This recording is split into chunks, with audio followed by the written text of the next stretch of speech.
Hello दोस्तों, क्या आप एनजीओ रजिस्ट्रेशन कराना चाहते हैं ऑनलाइन?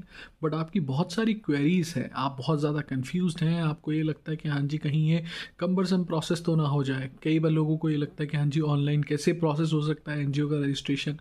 इवन मैं ये बताता हूँ कि आप घर पे बैठे बिना किसी परेशानी, बिना किसी दिक्कत, बिना किसी लाम लपेट आसानी से अपनी एनजीओ को रजिस्टर करा सकते हैं ऑनलाइन। बहुत ही कम डॉक्यूमेंट चाहिए होते हैं, 2 लोगों के डॉक्यूमेंट चाहिए, जैसे कि केवाईसी, आधार कार्ड, पैन कार्ड और इसके अलावा सेविंग बैंक स्टेटमेंट पिछले 2 महीनों की और एक यूटिलिटी बिल एड्रेस प्रूफ के लिए।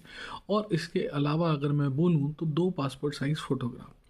अगर और भी कोई क्वेरी है आपकी कि ऑनलाइन कैसे रजिस्ट्रेशन करा सकते हैं, क्या फ़ीस है, क्या सारी चीज़ें, तो आप हमारे चैनल को सब्सक्राइब कर लें और बेल बटन ज़रूर दबाएं, लाइक ज़रूर कर दें वीडियो को। अगर कोई भी क्वेरी आप जानना चाहते हैं कि एनजीओ रजिस्ट्रेशन ऑनलाइन कराएं कैसे, किस तरीके से हो सकते हैं, तो नीचे दिए नंबर पर आप व्हाट्सएप या कॉल करके अपनी क्वेरी का